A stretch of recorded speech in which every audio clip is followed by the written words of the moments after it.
Hello everyone, a very good evening. My name is Indranil Chatterjee and I am your moderator for this session.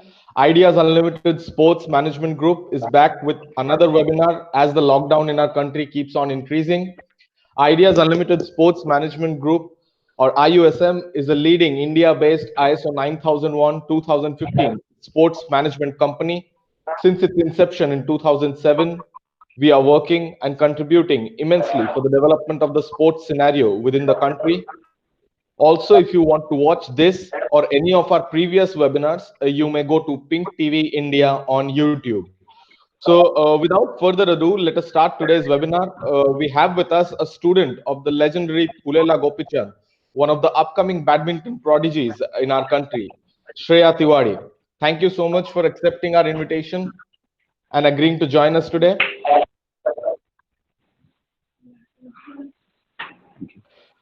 Thanks for being a part of this. So, since we have followers spread across linguistic borders, we have decided that we would be doing this interview in Hindi and English. तो हम लोग जैसे जैसे interview आगे बढ़ेगा हम लोग हिंदी में बात करते रहेंगे.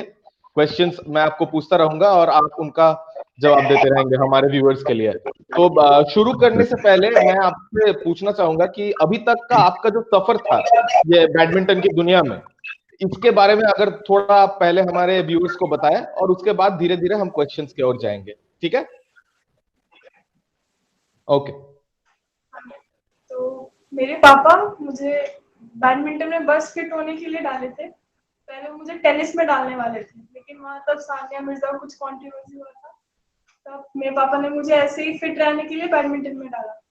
तो कुछ दिन बाद जब मेरे कोच तापस सर, मैं उनको बहुत मानती हूँ, उन्होंने बोला कि मैं आगे बढ़ के चैंपियन बनूंगी, बहुत अच्छा खेलूंगी. तो मैंने टूर्नामेंट खेलना स्टार्ट किया. कुछ दिनों बाद तो मैंने फर्स्ट अपना डिस्ट्रिक्ट खेला, उधर मैं हार गई. तो पापा ने मुझे एक हफ्ते तक खेलने नहीं भेजा. तो तापस सर ने मेरे पापा को बहुत डांटा. तब जाके पापा थोड़ा सीरियस हुए. तब से मैं सीरियस खेल रही थी. फिर तापस सर ने मुझे बहुत सपोर्ट किया. वो मुझे हर चीज में, मतलब मेरे फादर जैसे हैं, गार्डियन एंजल टाइप्स. तो वो मेरा बहुत हेल्प करते हैं, अभी भी हेल्प करते हैं. तो उनकी वजह से आज तक जो मैं उन्हीं की वजह से हूँ. तो फिर ऐसे खेलते खेलते मैंने नेशनल्स में अच्छा परफॉर्म किया, स्टेट चैंपियन बनी.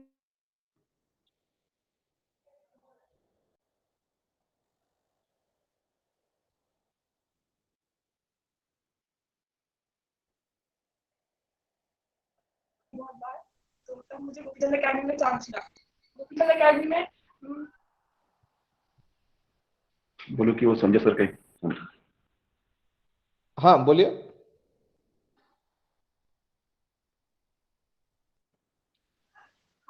तो उसके बाद तब मुझे वहाँ सिलेक्शन ट्रायल्स के लिए बुलाया गया. तो मैं उधर गई, हमारा गेम चेक किया उन्होंने. तो 1 महीने बाद बोला गया कि आपको सेलेक्ट कर लिया गया है, आप आ जाइए.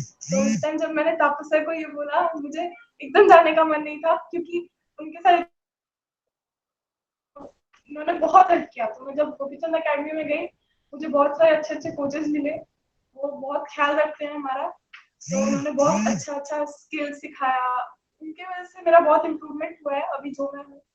तो मैं उनके ट्रेनिंग के अंडर में इंटरनेशनल खेल पाई. मैं थाईलैंड और इंडोनेशिया गई थी, लेकिन मैं वर्ल्ड नंबर 3 के साथ एकदम टफ फाइट करके हार गई. तो इतना था अभी तक. मैं अभी जो हूँ, मुझे अभी ओलंपिक का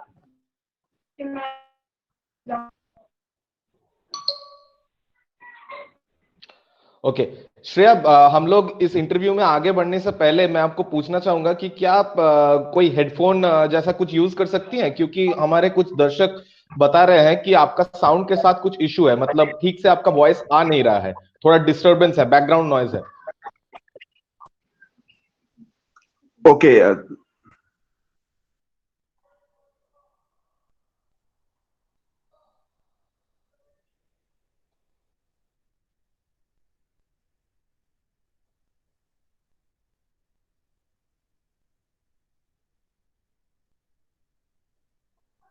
हेलो. हाँ बोलिए. ठीक है. Okay. Perfect perfect perfect. So हम लोग आशा करते हैं कि आप ऐसे ही और तरक्की करें बैडमिंटन की जो आपकी सफर है उसमें. तो मैं अपने व्यूअर्स को बताना चाहूंगा कि at this present point of time She is Bengal number 1 and India number 22 in under 17 singles, Bengal number 1 and India number 27 in under 17 doubles, Bengal number 1 and India number 58 in under 19 singles, and Bengal number 1 and India number 46 in under 19 doubles. Shreya, इतने कम उम्र में जब आप जैसा कोई, जब इतनी success आपको मिलती है, इतनी सफलता आपको मिलती है अपने इस सफर में, तो उसके बाद भी आप कैसे इसको, मतलब कहते हैं ना कि पाँव अपने जमीन पे रखते हैं और हार्ड वर्क करते रहते हैं कि आप तरक्की करते रहे, कैसे आप करते हैं ये? वैसे सक्सेस पाना इजी है जिनके पास टैलेंट है, लेकिन सक्सेस पाने के बाद उस जगह पे कंसिस्टेंट रहना बहुत टफ है। तो उसके लिए बहुत डेडिकेशन चाहिए। लोग बहुत बहुत डेविएट करेंगे ये सब बोल के, बहुत सारे हर्डल्स आते हैं, इंजरीज होती है। तो मैंने ये सब, मेरे लाइफ में बहुत सारे ऐसे आएंगे, बहुत सारे आए हैं, मुझे बहुत इंजरीज भी हुई हैं, उनको क्रॉस करके मैं यहाँ तक पहुंची हूँ। तो बस यही है कि डेडिकेशन अगर हो और अगर सिंसियरनेस हो तो हम आगे बढ़ सकते हैं। वेल, हम आशा करते हैं कि आप बहुत ही आगे बढ़े। अब अगर आपकी कोच की बात करें, आपके पहले कोच के बारे में आपने बहुत कुछ हमें बताया है, क्यों, लेकिन हम आपके जो दूसरे कोच है, अभी जो आपके जो प्रेजेंट कोच है, मिस्टर पुलेला गोपीचंद, सबको पता है वो बैडमिंटन के बहुत बड़े सितारे हैं, सिर्फ हमारे देश में ही नहीं, पूरे एशिया में एवं विश्व में। तो आप उनकी स्टूडेंट होने के नाते हमको अगर थोड़ा बताएं कि कैसा आपका एक्सपीरियंस है, कैसा आपका उनके अंडर में काम करने का जो आपको मौका मिला है, वो आपका कैसे रहा है? आज के डेट में कौन नहीं चाहेगा उनके अंदर ट्रेनिंग करने के लिए, क्योंकि वो बैडमिंटन के गॉड हैं, is the God of badminton. तो जब मुझे चांस मिला था मुझे बहुत अच्छा लगा। मुझे बस मेरे दिमाग में ये सब आए थे कि वहां जाके मुझे ये करना है, ऐसे कोचेस होंगे, नए नए स्किल सीखने को मिलेंगे, डिफरेंट ट्रेनिंग होगा, तो उसी के हिसाब से मुझे रहना था। तो गोपी सर बहुत अच्छे हैं, वो मेरे साथ बहुत अच्छे हैं वो मेरे से। तो बहुत फ्रेंडली हैं, ट्रेनिंग के टाइम पे स्ट्रिक्ट रहते हैं, वो तो रहना ही चाहिए, लेकिन वो जो भी सिखाते हैं उसमें परफेक्शन होता है। वो मतलब वो ऐसे हैं कि उनके साथ कोई हो नहीं सकता जो उनके अंदर ट्रेनिंग ना करे। तो वो बहुत अच्छे हैं। जैसे सिंधु दीदी, वो सबको अच्छे एकदम इक्वल लेवल पे देखते हैं। जब भी वो आते हैं, ज्यादातर तो ज्यादा ध्यान नहीं दे पाते, लेकिन जब भी वो आते हैं सबको इक्वली देखते हैं, बहुत अच्छा ट्रेनिंग कराते हैं। लेकिन सबको पता चल जाता है जिस दिन वो आएंगे ट्रेनिंग कराने, उस दिन सबका बैंड बजने वाला होता है। चलिए, सुन जान के बहुत ही अच्छा लगा। श्रेया, माफी चाहता हूं आपसे, क्योंकि आपके साउंड में प्रॉब्लम्स थी, जैसा कि मैंने बताया। तो इनिशियली हम लोग ने जो सवाल आपको पूछा था कि अब आपका अब तक का जो सफर है, अगर आप प्लीज हमारे व्यूअर्स के लिए वो आंसर एक बार रिपीट कर पाए, अगर कोई प्रॉब्लम ना हो आपको। ठीक है, ओके। स्टार्टिंग में मेरे पापा ने मुझे फिट रहने के लिए बैडमिंटन में डाला था। वो मुझे टेनिस में डालने वाले थे, लेकिन उस टाइम सानिया मिर्जा को लेकर कुछ कंट्रोवर्सी हुआ था, तो मेरे पापा ने मुझे बैडमिंटन में डाला, और फाइनेंशियल इश्यूज भी थे। तो मैं पहले ऐसे ही नॉर्मली खेलती थी, टाइम पास के लिए, फिट रहने के लिए स्कूल जाती थी, शाम को खेलने चली जाती थी। तो मेरे जो फर्स्ट कोच है तापस सर, उन्होंने बोला कि आगे बढ़ के बहुत आगे जाएगी, बहुत अच्छा खेलेगी। तो वैसे खेलते खेलते मैंने टूर्नामेंट खेला, मैंने अपना फर्स्ट डिस्ट्रिक्ट खेला, उसमें मैं हारी, और मेरे पापा ने मुझे एक वीक तक खेलने नहीं भेजा। तो मेरे कोच ने पापा को बहुत डांटा। उसके बाद मैं वापस खेलने गई, तब से मैंने बहुत ट्रेनिंग किया, तब जाके मैंने स्टेट जीता, फिर नेशनल्स में अच्छा परफॉर्म किया, बहुत अच्छे अच्छे प्लेयर्स को हराया। और उसके बाद वैसे करते मैंने एक रैंक ले लिया। फिर उसमें मुझे साइड ट्रायल्स के लिए बुलाया गया गोपीचंद एकेडमी में। तो तब गोपीचंद एकेडमी में बहुत सारे कोचेस थे, डिफरेंट डिफरेंट पार्ट से बहुत सारे कोचेस आए थे, वो देखने के लिए कौन वहां रह सकता है। तो 1 महीने बाद बोला गया कि आप वहां के लिए सेलेक्ट हो गए। तो मैं जब वहां गई तो वहाँ बहुत सारे कोचेस थे, अनिल सर, राजेंद्र सर, बहुत सारे टॉप कोचेस हैं वहाँ पे। उन्होंने ट्रेनिंग दिया, गोपी सर आए, फर्स्ट डे हमसे मिले, दिलीप सर, नीलकमल सर, बहुत अच्छे से ख्याल रखते हैं वहाँ हमारा। तो वहाँ पे डिफरेंट ट्रेनिंग, मतलब वहाँ पे एकदम फोकस ट्रेनिंग होता है।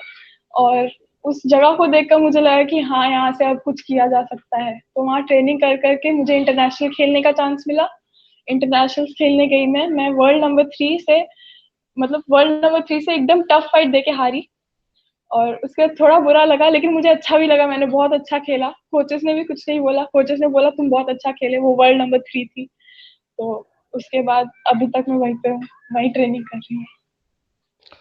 चलिए, हम आशा करते हैं कि आप वर्ल्ड नंबर 3 की वर्ल्ड नंबर 1 को भी हराए और खुद एक दिन वर्ल्ड नंबर 1 बने।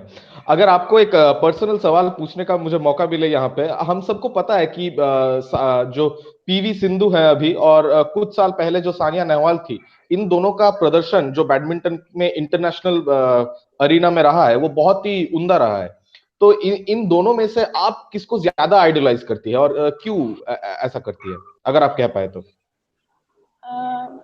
मैं सायना दी को स्टार्टिंग से ही बहुत अपना इंस्पिरेशन मानती थी, लेकिन सिंधु दी भी बहुत अच्छा खेलती है। उन्होंने वो अच्छा खेलती है, वो ठीक है, लेकिन सायना दी का बिहेवियर, वो जितनी सिंसियर है, सिंधु दी है, लेकिन वो एकदम सायना दी एकदम फोकस टाइप है। तो वो जब ट्रेनिंग करती है तो उनको देखने में बहुत अच्छा लगता है। सिंधु दी के स्ट्रोक्स अच्छे हैं, लेकिन मुझे स्टार्टिंग से ही सायना दी से ज्यादा वो था, क्योंकि मुझे सायना दी बहुत पसंद थी स्टार्टिंग से। लेकिन अभी सायना दी को बहुत सारी इंजरीज हो गई, और सिंधु दी जैसे ट्रेनिंग कर रही थी बीच में ओलंपिक्स के पहले, सुबह 3 बजे आती थी वो ट्रेनिंग करने के लिए। गोपी सर अकेले कर आते थे, उनके लिए आते थे गोपी सर। तो गोपी सर उनके लिए आ जाते थे, बहुत ट्रेनिंग करती थी, उनसे फोन छीन लिया था उन्होंने। तो जब उनका परफॉर्मेंस देख के ओलंपिक्स में मुझे बहुत इंस्पिरेशन मिला। सिंधु दी ठीक है, लेकिन अगर साइना दी और सिंधु दी का मैच हो तो मैं साइना दी को ही सपोर्ट करती हूँ ज्यादा। चलिए, हम आशा करते हैं आप जल्द से जल्द उनकी जगह ले, जहां तक भारतीय बैडमिंटन की बात है। अच्छा, तो आप, हम सबको पता है कि आपकी उम्र ज्यादा नहीं है, आप एक स्टूडेंट है, आप अपनी पूरे स्टूडेंट लाइफ शायद बैडमिंटन खेले होंगे। मैंने आपके बारे में आर्टिकल्स पढ़े कि क्लास 8 में थे तो आप रायगंज में चैंपियन बनी थी। तो आप मुझे बताइए, ये जो सुनने में ये सब बहुत अच्छा लगता है कि कितनी कम उम्र से एक लड़की बैडमिंटन में अच्छा कर रही है, अच्छे रिजल्ट्स ला रही है, लेकिन हम सबको पता है कि जो हम लोगों का प्रेशर होता है एक स्टूडेंट लाइफ में, कि स्टडीज और अपना स्पोर्ट्स लाइफ जगल करने का, वो बहुत कठिन होता है मैक्सिमम लोगों के लिए। तो आपने उन दो चीजों के बीच में बैलेंस कैसे मेंटेन किया? बहुत टफ है दोनों एक साथ करना। गोपीचंद अकेडमी में हम पूरे दिन ट्रेनिंग करते हैं, लेकिन ट्रेनिंग करने के बाद हमारे पास एनर्जी नहीं बचता पढ़ने का। तो वहां पे एकदम पढ़ाई नहीं हो पाती, किसी की भी नहीं हो पाती, किसी के पास हिम्मत ही नहीं बचती थी, इतनी ट्रेनिंग होती है वहां पे। फिर भी हमें ट्यूशंस कराए जाते थे, हमसे जितना होता था, 1 घंटे का ट्यूशन होता था, जितना होता था हम कर पाते थे, लेकिन फिर भी उससे कुछ नहीं होता था। हमें जब एग्जाम करीब आ रहा होता था तो हमें छुट्टी लेके जाना पड़ता था, तब सब कुछ एक बार में सारा प्रेशर पड़ जाता था, और बहुत बहुत हालत खराब हो जाती थी। तो 10th में मैंने ऐसे ही 1 महीने पहले आके बस ऐसे पढ़ा, एक ही बार में सब कुछ मैंने पढ़ लिया, तो थोड़ा प्रेशर ज्यादा हो गया था। और अभी 11th, मैंने 11th दिया नहीं ये लॉकडाउन की वजह से। तो अभी जब ये लॉकडाउन हुआ है तो मैंने अपना 11 का पूरा सिलेबस कंप्लीट कर लिया, और 12 का मैं आधा कंप्लीट, मतलब मैं कंप्लीट करने का सोच रही हूँ। चलिए, बहुत अच्छा है। हम आशा करते हैं कि आप पढ़ाई के फील्ड में भी वैसे ही तरक्की करें जैसा आप बैडमिंटन में कर रही हैं। तो देखिए, एक बात होती है कि आप जैसे कम उम्र में जैसे आपको सक्सेस मिला है, वो एक दूसरी बात है। लेकिन हम सबके दिमाग में एक फ्यूचर का चिंता रहता ही है कि हम लोग को आगे जाके क्या करना है, आगे जाके क्या बनना है। तो अगर मैं आपसे एज अ बैडमिंटन प्लेयर पूछूं तो अगले 5 साल में आप अपने आप को कहाँ देखती हैं? Olympic world champion, Olympic gold medal चाहिए और वर्ल्ड चैंपियन बनना है। तो उसके लिए आपको क्या लगता है, आप अभी जैसे प्रोग्रेस आपका है उस हिसाब से चलना ही सही है, कि आपको लगता है कि कुछ और चीजें ऐड करनी चाहिए उसमें? नहीं, मुझे और हार्ड वर्क करना है, बहुत ज्यादा हार्ड वर्क करना है, इतने से कुछ नहीं होगा। मुझे इससे भी बहुत हार्ड वर्क करना है, बहुत सारे स्किल्स ठीक करने हैं, गेम प्लान बढ़ाना है, सब कुछ डेवलप करना है। तो अभी बहुत दूर है सब। चलिए, आपको हम सब अभी इस लॉकडाउन के अंदर है, और सिर्फ भारत ही नहीं, पूरा विश्व ये कोविड महामारी से पीड़ित है इस समय में। तो इससे आपके जिंदगी में कैसा फर्क पड़ा है, और आप क्या कर रही है इससे जूझने के लिए? हम मतलब ट्रेनिंग करते थे हम, इतना हर रोज इतना हम फिटनेस करते थे, अचानक से सब बंद हो गया। तो शायद कोर्ट पे अब जब हम अचानक से उतरेंगे तो वैसा स्टैमिना और स्पीड नहीं रहेगा, लेकिन फिर भी हमें दिन सुबह और शाम ट्रेनिंग करना है जितना हो सके घर के अंदर। तो हम वो सब कर रहे हैं, गोपी चंद अकेडमी से हमें प्रोवाइड कर रहे हैं, हमें ऑनलाइन क्लासेस दे रहे हैं सुबह और शाम। हमें वीडियो कॉल करते हैं वो, और हमें फॉलो करना होता है उन्हें। तो उसी को देकर जितना हम अपना फिटनेस ठीक रख पा रहे हैं उतना ठीक है। तो बस वही। चलिए, ये आपके आपने अभी आपके रूटीन के बारे में पूछा तो आपको पूछते हैं, ये महामारी के पहले जब आप पुलेला गोपीचंद के एकेडमी में थी, तो दर्शकों को थोड़ा बताइए कि वहाँ का रूटीन क्या है, सुबह से रात तक कैसा होता है एक बैडमिंटन प्लेयर का रूटीन उस एकेडमी में। वहाँ सुबह 5 बजे सेशन होता है, या 4:30 बजे, कभी 6 बजे। तो मतलब अर्ली मॉर्निंग्स होता है, तो हमें जल्दी उठना पड़ता है। तो हमारा सेशन, फर्स्ट सेशन स्टार्ट होता है, खत्म होता है 8:30। हमें आधा घंटा मिलता है खाने के लिए, उसके बाद हमें फिर सेशन जाना होता है। खत्म होता है 12:30 बजे। 12:30 बजे तक हम आ जाते हैं अपने रूम के अंदर। तो हमें लंच करना होता है तुरंत, क्योंकि उसके बाद खत्म भी हो जाता है कभी कभार। तो हम लंच करते हैं, उसके बाद हमें बस 1 या 2 घंटा मिलता है सोने के लिए। उसके बाद फिर हमारा 3 बजे या 3:30 बजे सेशन होता है। हम सेशन के लिए जाते हैं, हम 6:30 वापस आते हैं। 6:45 से हमारा ट्यूशन होता है। ट्यूशन खत्म होता है 8:15। हम खाते हैं अपना डिनर। डिनर करने के बाद हम हमारा फोन ले लिया जाता है। तो फोन लेने के बाद हमें 9 या 9:30 तक सो जाना होता है। फिर हमें सुबह फिर सेम शेड्यूल है ऐसे। चलिए, ये रूटीन तो चैंपियंस का है। अब देखा जाए कि अगले टाइम पे कितने सारे चैंपियंस यहाँ से निकलते हैं। हम आशा करते हैं बहुत सारे निकलेंगे और उनमें से आप भी एक होंगी। अब आपको थोड़ा अगर टेक्निकल क्वेश्चन पूछूं मैं बैडमिंटन के बारे में। देखिए, जैसे हम लोगों का बहुत सारे दूसरे स्पोर्ट पे, मुझे बैडमिंटन के बारे में उतना जानकारी तो है नहीं, लेकिन बहुत सारे दूसरे स्पोर्ट्स में मैंने जैसा सुना है उसी हिसाब से मैं आपको पूछता हूँ, आप लोगों के एकेडमी में क्या ऐसा होता है कि मेल और फीमेल मैच होता है, या फिर समझिए आप अंडर 17 एज कैटेगरी की प्लेयर है, आपका मैच सर ने कभी कोई सीनियर कैटेगरी की प्लेयर से दे दिया, ऐसा होता है? ये दो चीजें होती है। हाँ हाँ, ऐसा होता है। हम, ऐसा नहीं है कि हमारा गर्ल्स का अलग और बॉयज का अलग होता है। जैसे कैटेगरी वाइज हमारा बैच होता है, उसमें गर्ल्स बॉयज दोनों होते हैं। लेकिन जैसे पूरे वीक ट्रेनिंग चलती है, और सैटरडे या फ्राइडे हमारा गेम्स डे होता है। तो गेम्स डे के दिन हमें सीनियर के साथ खेलने को देते हैं, सीनियर्स के साथ। कभी हमें जूनियर्स के साथ खेलने को देते हैं, हम कभी अच्छा, अपने सीनियर्स के साथ खेलते हैं। अच्छा, अच्छा। तो आपको अगर मैं पूछूं ये कि आपने क्या कभी साइना नेहवाल के साथ कोर्ट शेयर किया है? जी, मैंने नॉकिंग किया था, मतलब स्टार्टिंग में वार्म अप के बाद जो हम फर्स्ट अपना हाथ वो सब वार्म अप करने के लिए करते हैं, तो मैंने उनके साथ किया है। और पुलेला गोपीचंद जी के साथ तो आप रेगुलर बेसिस पे शेयर करती होंगी। तो उसी हिसाब से मैं पूछना चाहती हूँ, जब इतने बड़े बड़े खिलाड़ी, इतने बड़े बड़े चैंपियंस के साथ आप जैसी एक बहुत की युवा खिलाड़ी जिसे कहते हैं, तो इवन पीवी सिंधु, मुझे पता नहीं अगर उनके साथ भी आपने शेयर किया है कि नहीं।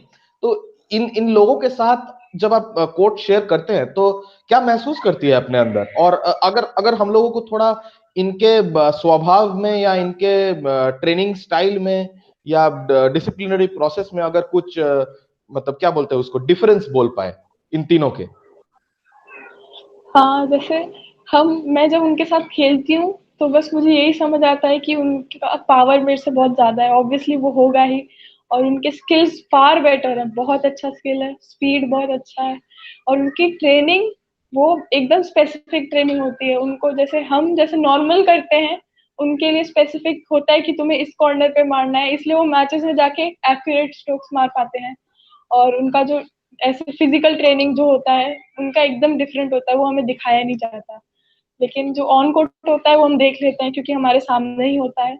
तो जैसे हम जैसे हैं, हमारा नॉर्मल होता है, उनका बहुत अच्छा होता है, फार बेटर। उनका स्किल्स पे बहुत ध्यान दिया जाता है, स्पीड पे, स्टेमिना पे, रिफ्लेक्स पे, इसलिए। तीनों तीनों के स्टाइल में कुछ डिफरेंस महसूस किया है आपने? सिंधु दी तो लंबी हैं। वो वो मतलब फास्ट हैं, लेकिन उनको नीचे झुकने में, सामने झुकने में बहुत थोड़ा प्रॉब्लम होता है। लंबे प्लेयर्स को बहुत प्रॉब्लम होता है सामने। और सायना दी के स्ट्रोक्स अच्छे हैं, सायना दी फास्ट हैं। उनके भी स्ट्रोक्स अच्छे हैं, सभी के स्ट्रोक्स अच्छे हैं। तो स्ट्रोक्स तो सभी के अच्छे होते ही हैं, लेकिन डिफरेंस होता है कि किसका रिफ्लेक्स अच्छा है, किसका कहाँ प्रॉब्लम होता है। सिंधु दी बहुत तेज स्मैश मारती हैं। तो आपने जैसे कुछ देर पहले कहा कि ये आपने जो ट्रांजिशन किया अपने लोकल एकेडमी से पुलेला गोपीचंद की एकेडमी में, तो उस दिन मैं इस बात में तो एकदम सहमत हूं कि आपका एक ट्रायल हुआ होगा। उस दिन के ट्रायल के बाद पुलेला गोपीचंद एकेडमी में घुसने का जो ट्रायल था, उस ट्रायल के बारे में अगर हम लोगों को विस्तारित रूप से बता सके, और आपने क्या महसूस किया था एक युवा खिलाड़ी के हिसाब से।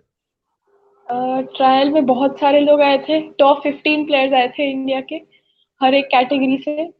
तो वहाँ पे बहुत अच्छे अच्छे प्लेयर्स थे। हमें उनके साथ गेम्स खिलाया गया कि हमें पहले बोल दिया गया था कि तुम हारो या जीतो हमें उससे कुछ नहीं है, हमें तुम्हारा गेम देखना है, तुम्हारा गेम कैसा है उसके हिसाब से हम तुम्हें बताएंगे और तुम्हें हम उसी हिसाब से सिखाएंगे भी। तो तुम हारो जीतो उसका टेंशन मत लो, जो होगा देखा जाएगा। तो फिर हमने गेम्स खेलना स्टार्ट किया, गेम्स खेला, कुछ जीते कुछ हारे। तो उसके बाद हमें फिजिकल ट्रेनिंग पे हमारा देखा किसका क्या अच्छा है, वो नोट डाउन कर लेते थे स्पेसिफिकली हर एक इंसान का कि सबका क्या है। उसके बाद बस उतना हुआ, लास्ट में उन्होंने बोला ठीक है हम आपको मेल में बता देंगे। बस उसके बाद 1 महीने बाद मेल आ गया उनका कि तुम सेलेक्ट हो गए। तो अगर ये एकेडमी की बात करें तो आप लोगों की पूरे एकेडमी में आपके एज ग्रुप के कितने प्लेयर्स हैं अभी। मेरे एज ग्रुप के बहुत सारे हैं, बहुत ही ज्यादा, 50 से भी ज्यादा सिंगल्स के होंगे, डबल्स के बहुत सारे हैं मेरे एज ग्रुप के, और बाकी के बहुत सारे हैं, ऐसा काउंट नहीं किया जा सकता। हमारे बैच में जैसे 30 से 35 पीपल आर देयर। तो ऐसे ही खिलाते हैं, अलग अलग बैचेस हैं, बहुत सारे बैचेस हैं। युवा खिलाड़ी क्या ज्यादा है या सीनियर खिलाड़ी ज्यादा है। सीनियर सीनियर छोटे प्लेयर ज्यादा हैं, बहुत ज्यादा है। जैसे हम जैसे प्लेयर वो आते ही रहते हैं, सेलेक्ट होते हैं, कुछ लोग आते हैं। पहले ज्यादा आते थे, अभी बस कम कम लोग आते हैं क्योंकि उनको चुन चुन के लिया जाता है, अब आना बहुत मुश्किल हो गया है। अच्छा चलिए, हम लोगों का समय समाप्त होने वाला है आज के लिए। तो आपको जाने देने से पहले हम आपको पूछना चाहेंगे कि ये जो हमारी कंपनी है ideas unlimited sports management group, हमारी कंपनी के साथ आपका ये पहला एसोसिएशन है, आपको कैसा लगा और आपकी एक्सपीरियंस कैसी थी, अगर आप शेयर करें हमारे साथ। IUSM जो कर रहा है बहुत अच्छा है, क्योंकि जैसे हम बडिंग प्लेयर्स को कुछ मिलता नहीं है, जो अचीव कर लेते हैं, जो अचीव प्लेयर्स हैं उनको स्पॉन्सरशिप मिल जाती है, और जो बडिंग प्लेयर्स है उनके लिए कुछ नहीं होता। तो ये बहुत अच्छी बात है कि IUSM ये चीज कर रहा है, और बहुत अच्छा लग रहा है कि IUSM इन सब में ये सब योगदान दे रहा है। चलिए, आपके इन बातों के लिए बहुत बहुत धन्यवाद। So with that ladies and gentleman, we have come to the end of our session today. I once again take this opportunity to thank our esteemed guest, Ms. Shreya Tiwari. Thank you so much. It was a pleasure talking to you. Thanks once again for your time. बहुत बहुत धन्यवाद आपका. A big thank you to all our viewers. We will be back very soon. Till then, take care and stay safe, everyone. Goodbye. Thank you.